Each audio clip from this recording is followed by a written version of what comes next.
So ayan, magandang araw mga kapatid. Ngayon gagawin na natin yung fuel consumption nitong Cruci Flex 125 natin. So ngayon babiyahe tayong Pampanga. Lagyan natin siya ng saktong 1 litro lang para mabilisan lang, no?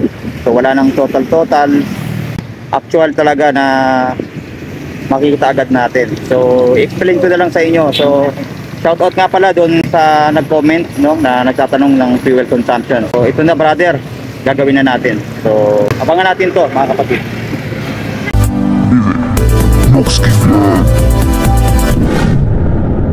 Shoutout also kay Denmark Calambra 204, ang dating katoda natin. Maraming salamat sa iyong suporta, sir. At shoutout din kay Sir Carlo Bike Brad. Maraming salamat sa patuloy na pagsuporta. God bless sa inyo. So ngayon, ito, nakita nyo yung ating Flex 125. Nagbibilins na siya. So ang gagawin natin ngayon, ubusin ko muna to, no? Tapos lalagyan natin ng 1 litro pag naubos. Pag hindi na talaga umaandar, meron tayong nakareserba dito na saktong 1 liter na unleaded gasoline. So nilagay ko dito sa lagayan ng petrol, pero hindi naman natin sponsor yan, ha. So saktong 1 liter to itong binili natin. Ilalagay natin to pagka namatay na or ayaw na umandar. Tapos isa-set ulit natin. Set natin yung kanyang trip meter. Ubusin natin at lalagyan ulit natin mamaya para malaman natin kung ilan talaga, no? Dito pa lang sa trip meter malalaman na natin agad yung fuel consumption nito. So abangan natin to.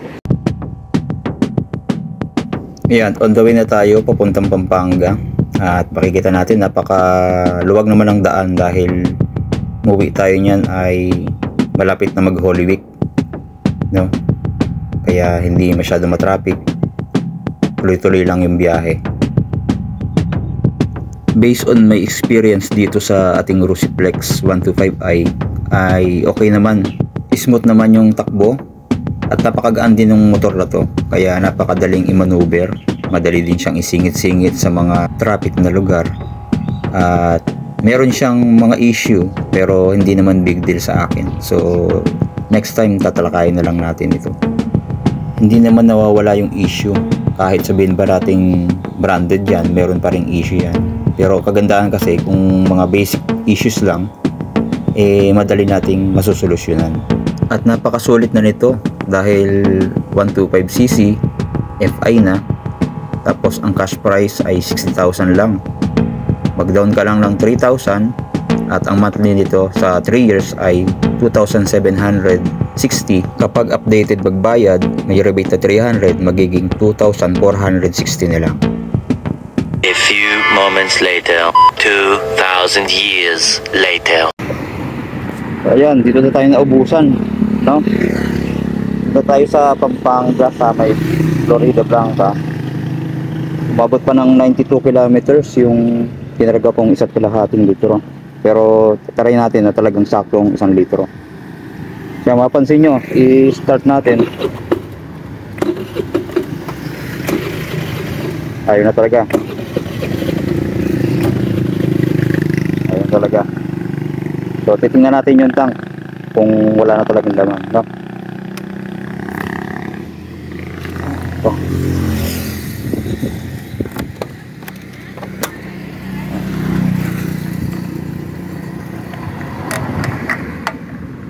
yun, silip natin, wala na talaga. Empty na.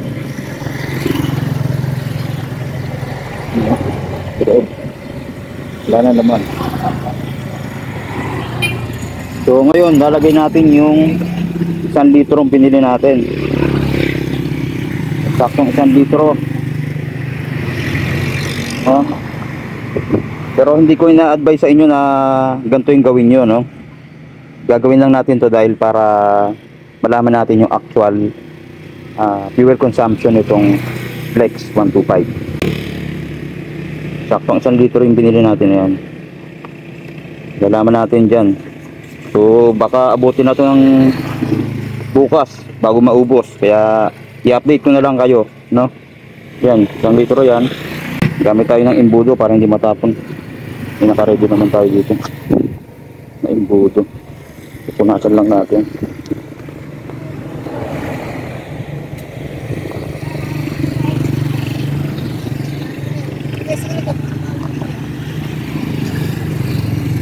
Yan, ha? Di tayo sa ano, Florida Blanca na. Kaya naubusan. Ang tagal din pala maubos nung ano, sa kalahati ng litro.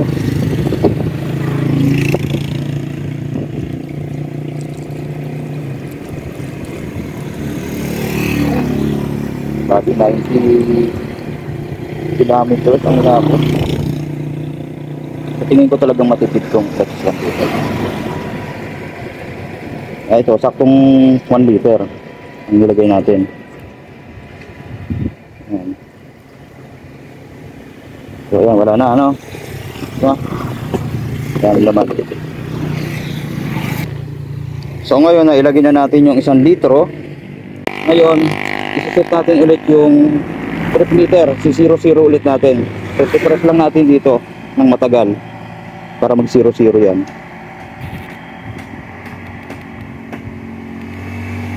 Yun, nakita nyo nag 00 na siya.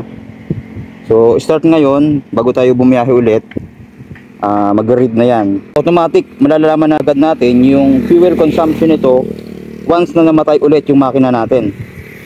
So ganun po yun. Ang odometer naman niya, ayan yung start ng odometer niya, 1,307. So titingnan din natin pag naubos na yung laman ng gasolina natin. So ayan po, update ko na lang kayo mamaya.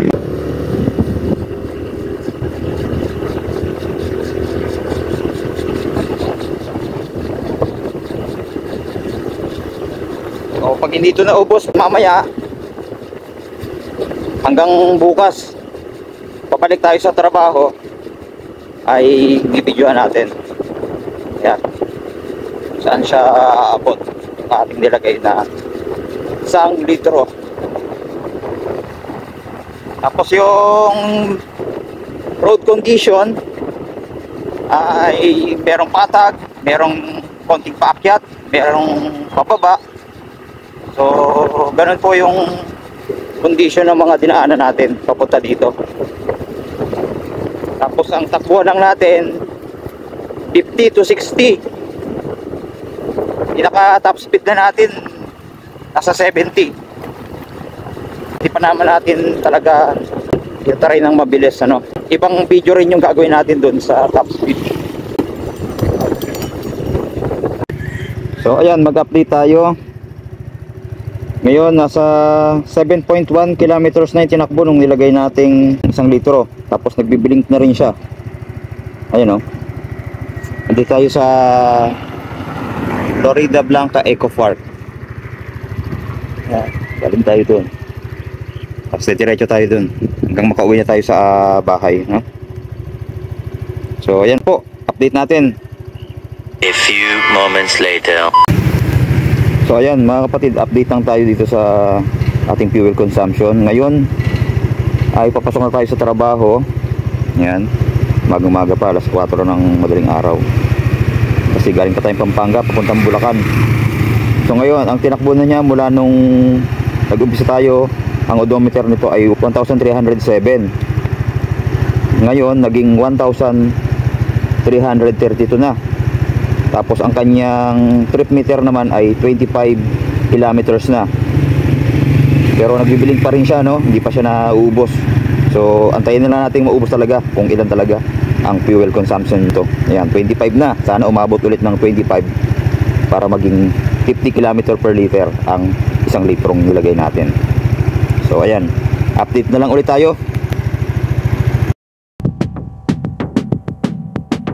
Kung mapapansin nyo nga pala dyan, meron siyang alloy handlebar na kulay gold. Yan po yung dating nakalagay sa MIUI 125 natin. So kinabit ko lang dyan nung nakauwi ako ng bahay. Kaya pabalik ako ng Bulacan, ayan, nakalagay na siya. Sa umpisa kasi ng video ay wala pa po yan. So para malinaw lang mga kapatid. At At sa part na to mga kapatid ay dito na natin naramdaman na parang humahagok-hagok na yung motor. Ibig sabihin malapit nang maubos yung gasolina. So dito malalaman na natin yung final at yung talagang actual fuel consumption nitong Rusiplex 125. So abangan natin to mga kapatid.